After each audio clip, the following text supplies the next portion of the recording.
So hi to everyone in here and outdoors. Is that better, Doug? Yeah. All right. So I'm Claire Finan. I'm the program coordinator here at Park Towne Place, as well as the program director at INLIQUID, which is a nonprofit arts organization that has a partnership with Park Towne Place, where you are today. And so this talk is brought to you by a joint effort of INLIQUID and Park Towne Place. And I will say that Park Towne Place has been such an amazing partner and really dedicating themselves to making arts an amenity. So beyond just being situated here on the Parkway and being in such close proximity to so many amazing venues, they host regular artist talks such as this, artist workshops, drink and draws, as well as having multiple temporary exhibition spaces among their campus. In 3 of the temporary galleries right now, we have an exhibition, Chiaroscuro Spring, which includes 7 artists whose work all centers around themes of growth and rebirth. 2 of the artists in the current show is Nejati and Nejati, who are both here with us tonight. So welcome, Sam and Heather. Yeah. Nejati was born and raised in Tehran, Iran, where he attended the Tehran Visual Academy of Arts. In 1999, he moved to Los Angeles. In 2012, he moved on to San Francisco Bay Area. And just now, in 2021, he has relocated to Philadelphia, where he's now pursuing his studio practice. Sam has exhibited mainly in the United States, and his work has been written about extensively, most notably in Works and Conversations, Artwork, and Studio Visit magazines. Nejati Ossandon is a multidisciplinary artist in Philadelphia. Heather holds a BFA in sculpture for the Montclair State University and an MFA for the University of Delaware. In 2018, she was awarded a Maker Creator Fellowship from the Winterthur Museum, and in 2019 was an artist in residence at Air Valois, France. I'm not sure I pronounced that right. Valerie. Her work has been shown in various galleries, including Air Gallery in New York, Laurel Restaurant in Pennsylvania, and internationally in France, China, and Costa Rica. Currently, Heather is a visiting assistant professor of art at the Delaware State University and operates Hio's Ceramics from her Philadelphia studio. Tonight, Sam and Heather will be diving into 3 topics together: their inspiration and research topics, how artists act as a conduit for creation, and the liminal state of art. At the end of their conversations, there will be a dedicated time for questions from the audience. So without further ado, even though I introduced both of them briefly, I wanted to hear more from you, Sam, and you, Heather, about your studio practice, your research topics, and just what inspires you in your own words. So Sam, do you want to start? Sure. So I think she said half of this stuff, but so I'm originally from Iran. I've been here pretty much half of my life, mainly in the West Coast, just moved to the East Coast. Been here since March, and my work completely shifted when I moved to East Coast. I was painting something else in California and something else here. A lot of my work deals with like emotional response, emotional presence, poetry, life, and trying to make something universal and meaningful in general. I mean, I get inspired by a lot of things, the way somebody says something, a smell of something or somebody. Basically, I'm interested in essence, or I would say spiritual or ethereal, things that are hard to grasp. I'm interested to capture those and show things that are not really there, but they exist. Kind of hoping to make the invisible visible, in a sense. Thank you. And Heather, do you want to tell us a little bit about your practice in your own words? Sure. So hi, everybody. I'm Heather, and thanks, Claire and Park Towne and INLIQUID for having us, and Sam. So I'm here in Philadelphia. My studio's in Callow Hill neighborhood. I was born abroad in the Philippines and lived in England as a youth, and then settled in New Jersey, as one does. So I feel like I mentioned that because it has a big influence on what I make, but also the objects that I grew up with. So I have a studio here in Philadelphia. I make a line of functional wear, and I also make sculptural installations. They're really focused on making still life still life drawings into a sculpture. So I guess as far as inspiration and research, I do look at a lot of paintings, but also a lot of literature. And as we'll talk about a little bit later, it can come from a variety of sources. So a lot of walking and thinking, so leaving space to gather inspiration from wherever it might come up. Yeah. That's great. So one of the things in preparing for this talk that both Heather and Sam talked about a lot is how artists act as a conduit for creativity. And both of you really do have such rich studio practices and such rich research-based practices. And I am specifically interested in how that can sometimes translate to a finished piece. Heather, for example, one of her works is included in the current show, Tomorrow, Tomorrow, Tomorrow, Part 2. You have talked about how you get inspiration from Shakespeare's play Macbeth, as well as Outcast songs, and it results in this ceramic piece that is actually well-timed to be on the screen here. So how do those inspirations and that research then translate to ceramics and astroturf and fences? Thanks for that question, Claire. I think I'll start off by actually reading Tomorrow and Tomorrow and Tomorrow. I brought it because I didn't have faith that I could memorize it. The piece is part 2 because the original iteration was in 2016, and this is part 2, so the second iteration of the piece. So this is the soliloquy from Macbeth, Tomorrow, Tomorrow, and Tomorrow. Tomorrow and tomorrow and tomorrow creeps in this petty pace from day to day to the last syllable of recorded time, and all our yesterdays have lighted fools, the way to dusty death. Out, out, brief candle, life's but a walking shadow, a poor player, that struts and frets his hour upon the stage, and then is heard no more. It is a tale told by an idiot, full of sound and fury, signifying nothing. So for me, that started this piece. And I think as far as thinking about artists as conduits, we're really translators. So the inspiration can come from a lot of different areas. And at the time, it was 2016, so it's a very political climate. And it seemed a little bleak. I'm not even sure how I came across this, but it really struck a chord. So I started to envision this sort of desolate, barren picnic scene and pulling language from this, like dusty death. So the piece itself actually has a white slip that's unfired on some of it, so it is actually dusty. And then AstroTurf for me is something that I use a lot because it's a really contemporary plastic that's just completely fake in every possible way. So I like to put it paired alongside something super stark like that white.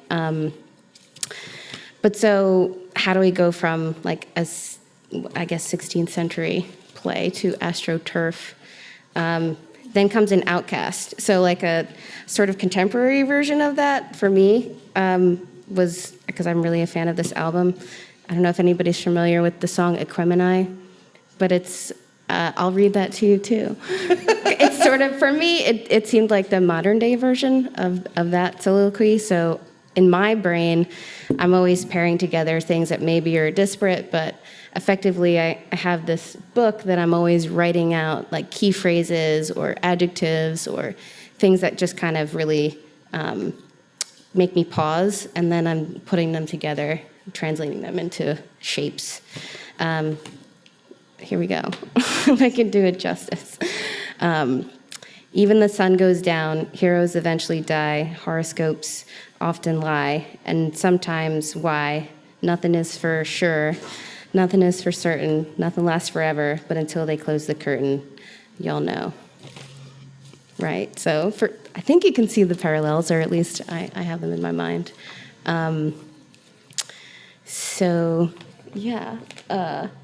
Part 2, so 2016 being quite bleak, and even though, for me, there's a lot of hope in both of these, and I think when I looked at what people's ideas were about that soliloquy, quite often it was not a positive one, but I found positivity in it because we all know how the story ends. So it gives you a lot of freedom to do things in between.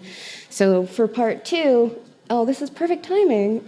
These gold pieces that are coming anew, and there's a cat, and there's cherries, and there's roses and oranges. So the tree was built new. There are some pieces from this that were taken from the 2016 piece, and then other pieces to basically it's bringing it back to life, because now this was started in 2020, different climate, very hopeful, and then also going along with the theme of the show and reimagining after the storm what happens to this picnic scene, if that makes sense. That's wonderful. So, Sam, moving on to you. I know in your work you said that you're very interested in the kind of ephemeral, the spiritual. These are all things that are, they are out of reach. Like we can't really see them, we can't touch them, we can't feel them. And at times in talking to you, you've said that you've done this through using photography as a tool. And so I'm just hoping that you can elaborate a little bit more on how you go from these very ephemeral, out-of-touch things to then painting and where photography may fit into that. Okay. Can I start with a quote? Yeah, We're all absolutely. So, I think as artists, we all inspired by a lot of things, but I happen to like poetry a lot. So there is a line from Waldo, I wrote it. It says, "It is one light which beams out of 1,000 stars. It is one soul which animates all men." So I'm interested to create a space, which is the painting, that it's somewhere between earthy and ethereal, and kind of invites you to a cosmic experience in a way. And I also hope that the universe gazes back at me or the viewer. That's my hope to achieve in my work. And regarding the conduit, you said, I think we are all conduit in some way. When the musician hand touches the string, the energy comes out. He is the conduit to make the sound to come out. When the chef touches the ingredients, his thoughts make those ingredients to become something. So, in a way, I'm interested in the things that do exist, but they just happen to be invisible. Like feelings, or the most abstract way I always say, it's like saying painting vitamin C. What does that mean? You hear vitamin C, love, hate, blah, blah. These are things you hear, but what does it mean to me if I want to translate this visually? And the outcome is the paintings I make. And it's just everything that I see every day kind of permeates in my mind. And somehow it turns to a painting, or I write about it, or I see something now and I happen to take a lot of pictures because I go to a lot of places, and because I have a short memory. So I take these pictures as kind of like a material, and one day I will look at it and say, hey, this worked with this idea. And I use it, but the painting, the final painting is not that picture. It's just some ideas from that picture, or let's say Heather says something, or she says something with that tone. All of these things somehow subconsciously affect my work, I would say. Did I answer it right? Yeah. Okay. Yeah. So how, if you're trying to capture these things and hoping that the universe in creating paintings is looking back at you or looking at the viewer through your painting, how do you know if you've reached that point? Like what is... I would say a lot of examples I use is a little bit outside of painting. Like she gets inspired by, ceramics and pottery or other things. I would say if I want to translate that, if I want to translate in different format, to me a good painting or good art when I see either I make or somebody else make is like a good kiss. Is you feel it with every molecule of your body, but you feel it. It's very different when you watch a movie about romance and you are in it. They're two different things. The same thing happens to me when I do a painting. It's like I get drunk. I don't need any alcohol. It's just that symbiotic relation between me and that piece of artwork called painting.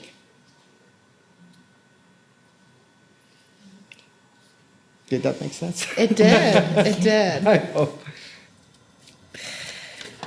Heather, do you have any questions for Sam? Sam. We were talking earlier, yeah. So, and these paintings for me are really large, and you were saying that they're not that large, but I No, guess... this one is actually 80 by 8. I brought a lot of paintings from California, so It's not your I painting. had this. But my Go ahead, question go was, ahead. how do you start a painting at that scale, or like what's your sort of, do you have a methodology to begin? It's not, it just happened. It's basically, I have some idea in my head, and I wonder in what scale, if I execute it, it makes that sense to me, that I want to make that sense. So, I mean, I have paintings like 10 by small, and I have, big paintings. So it depends what I want to say. Sometimes you have to whisper, sometimes you have to shout. It depends what you want to let out. So some of these paintings happen to be big. The ones actually are installed here. But it's funny, since I moved here, although I have a bigger studio, I'm painting it smaller somehow. So I really don't know, and I'm afraid because we have this huge elevator in our building, and I love it, but I'm afraid if one day I lose here, what I'm going to do with all these, huge paintings. So how small is smaller?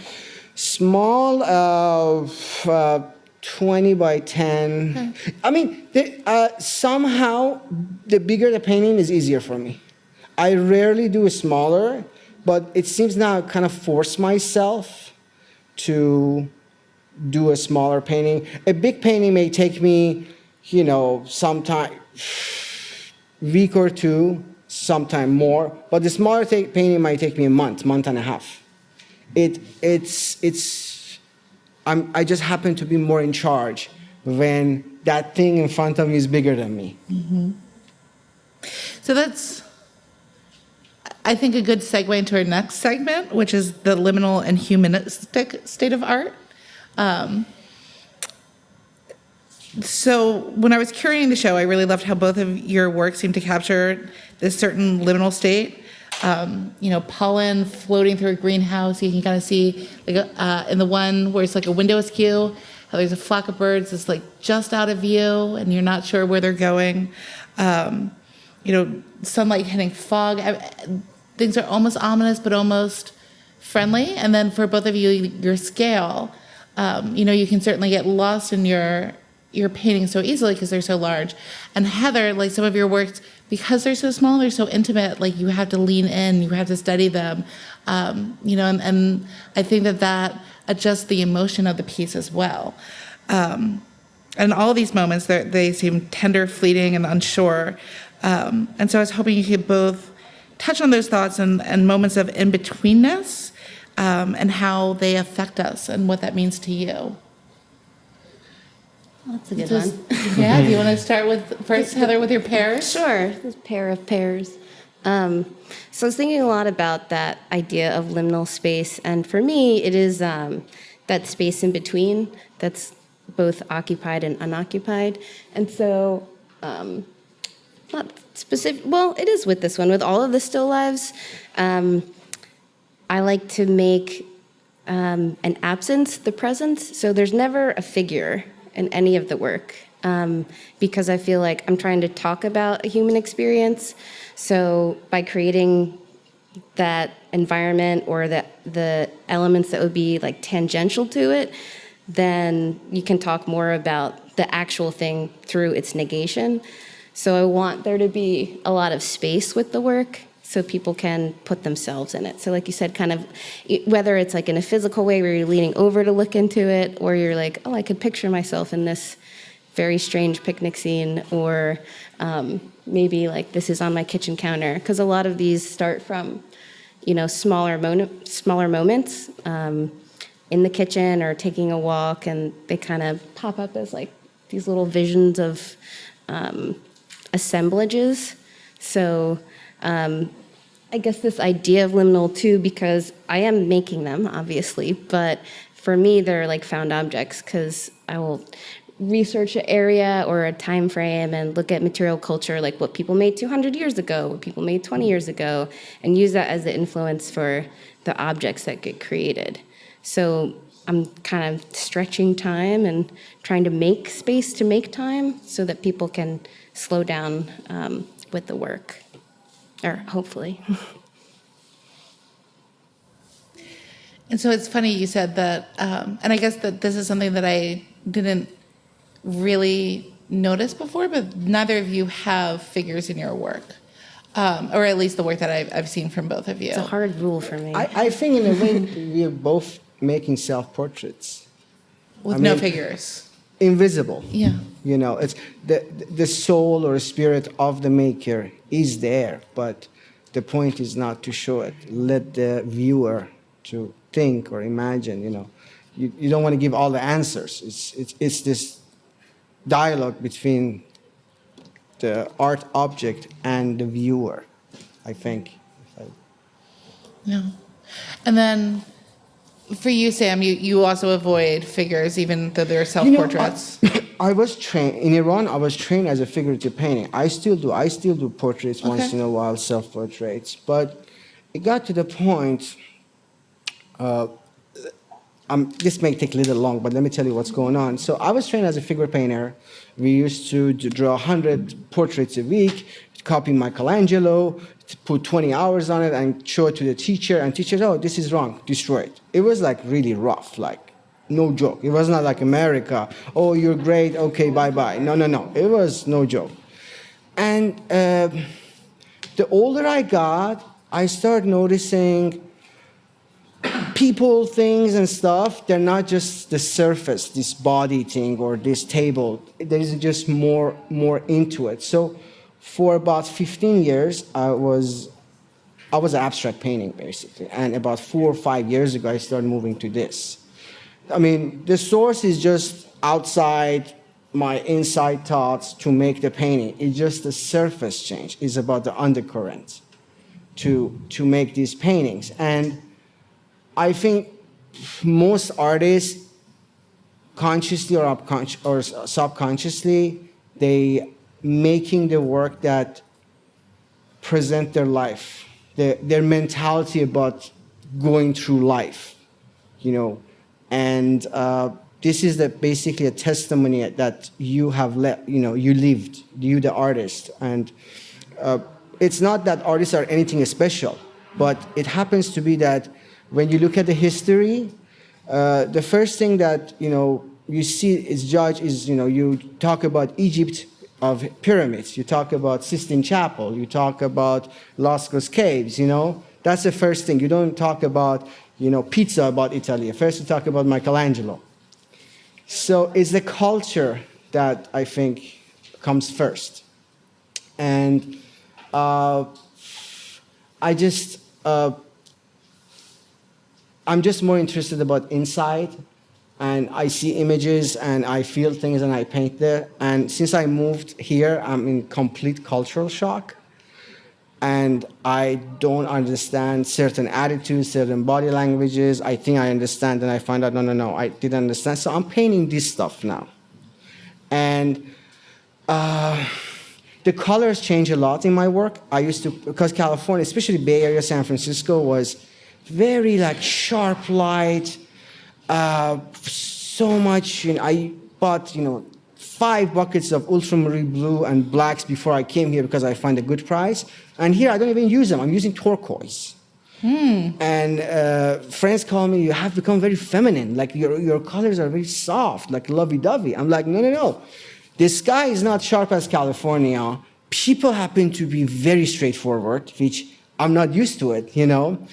And so I'm painting this space that I'm in right now, my current view of Philadelphia or East Coast, I would say. And then Heather, I know you've also moved around a fair amount, at least when you were younger. Do you feel like the space where you are changes your work? I think it definitely influences it. I mean, heavily. So, like, I traveled a lot in my 20s, and I think that was from being born abroad. I was like, well, I'm from here, but I'm not from here. So I was always kind of in between. And we always had all of these different objects at home that I thought was like very commonplace, but turns out like not so much. So I became very interested in those and like, where do these come from? Like, why are they made? So just traveling around and like picking up bits and pieces of, you know, this and that, seeing how people make things, how people live, and just having those experiences had a big effect. But I do find that it takes a while for them to like settle in, and especially a while for them to manifest into the work. So a lot of this is really, I think, from experiences in 2018 and 2019, I guess, going to France, and just I was just like, it's, you know, southern France. I'd never been there. And it's all true what they say. It's stunning, like the colors and the food. And so I started making these tables. I made a tablescape installation, and that's really kind of kicked off creating more around those ideas of food because it's omnipresent everywhere. I'm a huge Anthony Bourdain fan too, and I've worked in a ton of restaurants, and I was like, oh, this is a thing that everybody understands, like, and I can use this in my work as a way for people to enter the piece. So, and it's super fun for me too. So there's just a lot of play that happens with the work. You know, we are always affected by our surroundings. So definitely being in South Philly, and I walk through Chinatown all the time to get to my studio. So there's all of these things going on, trying to capture that sometimes in the pieces. Not all the pieces, but yeah, I think some of the kind of like the energy that happens. I think we're like a sponge. We just grab what interests us and turn it to artwork. Yeah. So it's interesting you're talking about the universality of food, because it seems like, Sam, at least in the works in the show, you know, you're using windows and plants and things that we all are kind of familiar with. And I'm wondering if you try and center on that too, these objects that we can all relate to and are familiar, or if that's just the work that ended up being curated into this. It's kind of like both. I when I was in Bay Area, I mean, I used to hike a lot. I was like really nature guy. Here, not much, because it's not that much that you know I was used to. And I used to collect a lot of things. You know, I go to the beach. You know, there's a tree right there. Bring my van. It's sitting there. Just bring it home. And I brought a tree from California here too. So. Did you say a tree? No, it was like a big lumber on the beach. Yeah. And the cup was there. I said, can I take it? He's like, oh, take it. And you know, I brought it with me here. And a lot of these things I find outside, I bring home. I'm a hoarder in this type of thing. I see like this beauty. I'm like, oh God, what can you do with this? And all of a sudden, from public, these things become personal. You know, I become more intimate with them. Mm-hmm. So then sometimes, I get ideas. Hey, I used to be in love with cactuses. Like, they're so sculptured. They're so beautiful. Like, I used to just stare at them. They're so beautiful. They're like, living sculpture, literally. She has more idea about how to make sculptures and 3D work, a lot of times, I don't paint cactus, but I get ideas, and somehow that permeates into my work. So I would say pretty much like what she said, you see a lot of stuff, and some stuff interests you, some don't, and you somehow bring that to your work. You know, maybe I go home tonight and you said something with certain tone to me, and Wednesday morning that popped out in my canvas without me even knowing it. So it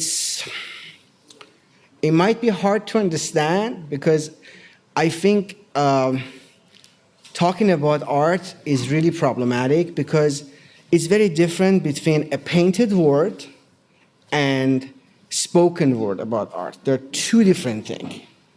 Like when you make a word, you're involved in the process of, it's like a love making. How can you describe this? It's not like, okay, number one, kiss her. Number two, do this. It doesn't work like that. You have to feel it, right? So it's the same thing with painting, or I love cooking. It's the same thing. So in a way, anything that I find interesting somehow will come to my work. It's like a reincarnation in a way. Like I see something but it's not dead, but cactus comes as a boat in my work, without me even knowing it. And a few days after, I look like, oh yeah, that green I saw on the cactus, or Heather, shoes there. It just comes. Without me, I am just a conduit, or just a messenger. Message is here, I see it like an alchemist and turn it to something else. It's like you detect something, you fathom it, and then you try to put it in the word as an artwork, whatever it is. Like a translation. Translation. Like a little translator machine. Yeah, I think filmmaker, writer, musician, things we say may sound abstract, but nothing comes from nothing. Everything comes from something. Mm-hmm. It's just sometimes you see something or whatever inspires you, and you're like, how about I turn this from this to this? And it may work, it may not work. And I think all the artworks in general, they're incomplete. Mm-hmm.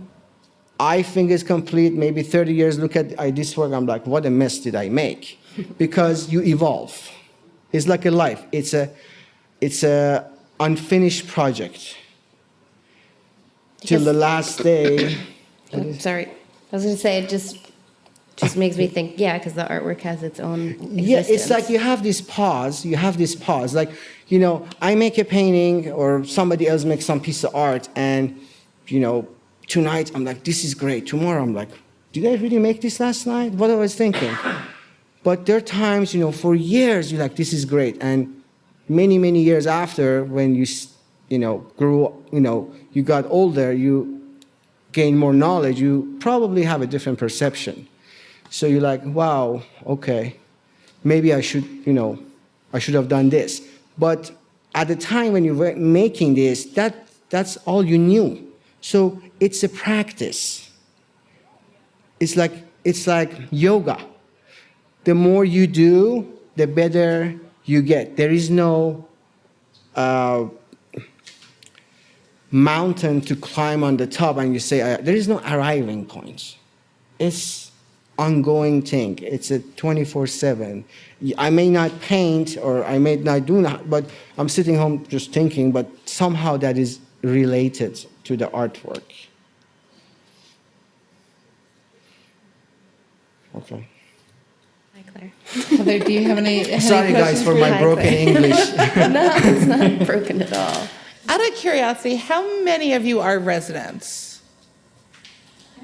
So about half. Because I'm wondering if after this, if it would be beneficial to go by the gallery so you can see this work in person? Yeah? All right. Well, do we have any questions for the audience at this time? Sure, go ahead. For both of you, could you just talk a little bit about the medium that you use? It's very hard to tell from the The media? slide. Yes, sure. Sure. So, Sam, your paintings are there, so why don't... The medial? Yeah. I use acrylic. Okay, the one slide in particular looks so much like stained glass, I wondered if. Yeah. The one on the right?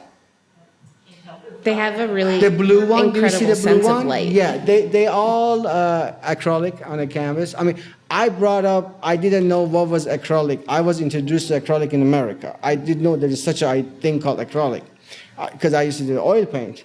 And I come here, I'm like, wow, this is a great thing. It dries fast, you know? And, you know, you can make, you know, it doesn't have a smell, but it also, you know, if you know how to use it, you can have, you know, oil paint effect.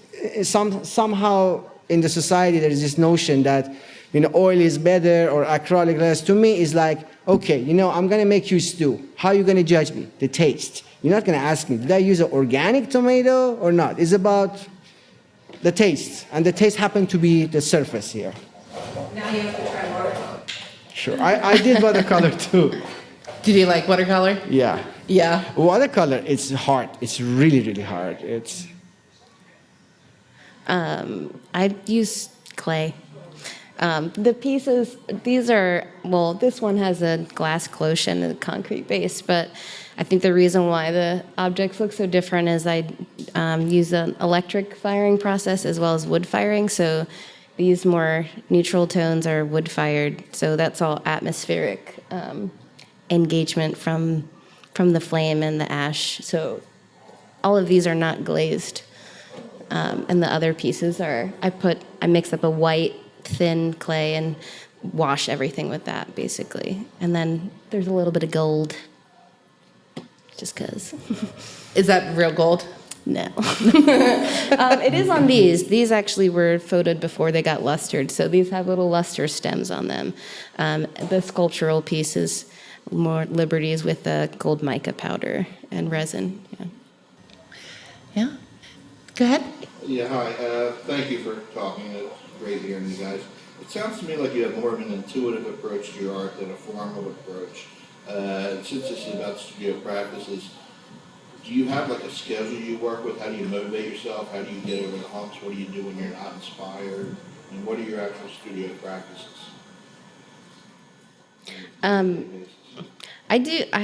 Well, it's strange to say, but this past year was beneficial in that because I'm a professor, so I teach a lot. I was remote, so I was teaching out of my own studio, so I was just there all the time.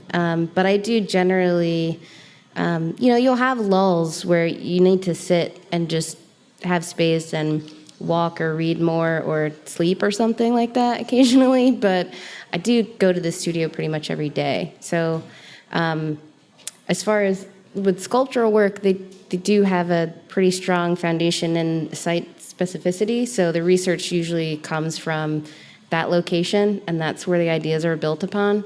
If I'm struggling, I can use my pottery practice as a meditation. It's like a working meditation, because that's muscle memory, and I'm making dishware. So if I'm struggling with anything, I'll just go to a form or something that I already understand, but just actively do it. Like I'll make a bunch of mugs because I can engage with the process, but I don't have to really think super hard about it because I've made thousands of them. So I'll just start doing something. Like if I have to pick up a pencil and just push it around for a while, that might be the thing that happens. But generally, I try to put in time every day, and I find myself waking up earlier and earlier, and it's been really beneficial. And I've been reading a lot about how writers approach their practice and sort of incorporating those ideas about giving a lot of space in the early morning, because sometimes you'll be able to work at a quick pace, and sometimes you need to be quiet, but you put aside that time for yourself, and then a lot of walking and thought walks with my friend. Yeah. Sam, what about your practice? Oh, so for me, it's pretty much similar. I mean, I'm a more night owl. I'm not a morning person. Till like 4 or 5 a.m. sometimes I paint. But studio, I don't go honestly every day. So, but just because I don't go there physically does not mean that I have nothing to do with the artwork. You know, I read a lot or I watch something that is related to a podcast. So basically, sometimes my brain or my head becomes at the studio virtually, what I want to do, what I'm trying to achieve. Oh, I have this idea or this painting. And I sometimes paint it. There's sometimes I go to bed, I can't sleep, and I'm painting in my head. Literally, like it might sound weird, but I'm just like a movie. I'm like, oh, put this blue there, put that black there, blah, blah, blah. So I go sometime, 3 days a week, 4 days. I mean, last week I haven't gone to studio like 5 days. But it's more, the painting is the last thing I really care. It's what's here that happens. Here have to be right, then this thing go over there. And things have to simmer here. It's like I have these ideas, okay, let them simmer, and then this is what's gonna happen on the canvas. And that's the day I go to the studio and paint. But I have some occasions, so I live in Jersey, but my studio is in Philly. 2 a.m. I can't sleep, I drive. Come here and there's this beautiful quietness. There's something about the night or like early morning, she said. There is this energy that when your brush touch a canvas, it just feels so good. Because the rest of the world. Yeah, I there's think this it's because energy. we're tapping into people's sleeping. Yeah, there's this energy, and most of my good work somehow happens to somehow work during the midnight. I just don't know. Maybe that's just the way I am. actually saw your show before coming here, so. Okay. And it's interesting, hearing you describe it, it makes, fits more into place. And that's one of the, I think, virtues and faults of postmodernism, since anything goes. But I have to argue with you when you say that we're no different, or artists are no different than other people, because I think that artists really strive to manifest their inner life and they deal with their feelings more, whereas in what regular people are trying to function on a different level of survival. But, yeah, I really love your work. I thought it was neat and now and stuff like that. And your stuff is it's nice. Thank you. Thank you. Thank you. Does anyone else have any questions for Sam and Heather? All right. Well, there are 3 towers that the show spans. This one, the South Tower, which I don't think either of you have before. No. The North Tower, which is right over there, and then the West Tower.